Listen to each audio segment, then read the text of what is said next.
BS news బోరింగ్ శ్రీనివాస్.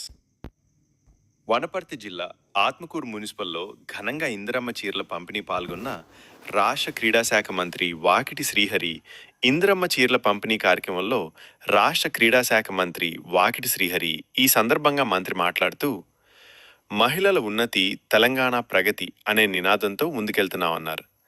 ఇందిరా మహిళా శక్తి చీరల పంపిణీ కార్యక్రమంలో భాగం శనివారం అమర్చింత ఆత్మకూరు మండలాలకు సంబంధించిన మహిళా సంఘాల సభ్యులకు చీరల పంపిణీ కార్యక్రమం చేపట్టారు.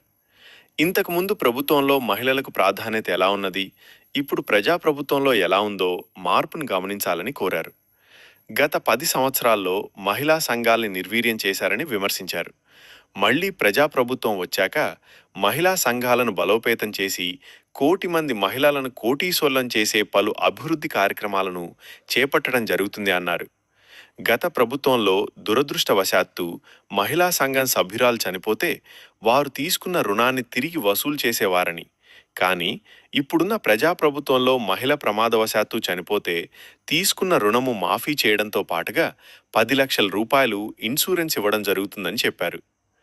పావలా వడ్డీ రుణాలు, మహిళలకు ఆర్టీసీలో ఉచిత బస్సు ప్రయాణం, మహిళలు ఆర్థికంగా ఎదిగి కోటీశ్వర్లం చేయడానికి అమ్మ ఆదర్శ పాఠశాల కమిటీలు ఏర్పాటు చేసి మౌలిక సదుపాయాల కల్పన ఇవ్వడం జరిగిందని తెలిపారు. ఇందిరా మహిళా శక్తి పథకం ద్వారా పెట్రోల్ పంపులు, వడ్డీ లేని రుణాలు, అద్దె ఆర్టీసీ బస్సుల నిర్వహణ, మహిళా శక్తి క్యాంటీన్లు, 200 యూనిట్ల వరకు ఉచిత విద్యుత్తు, పేదలకు తెల్ల రేషన్ కార్డులు, సన్న బియ్యం, అనేక సంక్షేమ కార్యక్రమాలు అమలు చేస్తున్నట్టు పేర్కొన్నారు. మహిళలు కుటుంబ బాధ్యతలు తీసుకుంటారని ఇందిరమ్మ ఇల్లు, కళ్యాణ లక్ష్మి చెక్కులు మహిళలకే ఇస్తున్నట్లు చెప్పారు.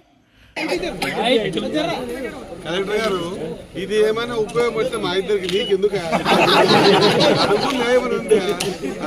ఇప్పుడు మిలిటరీలో తయారైన మేము ఈ ముందు మాగడి ముందు ఇవే ఉన్నాయి.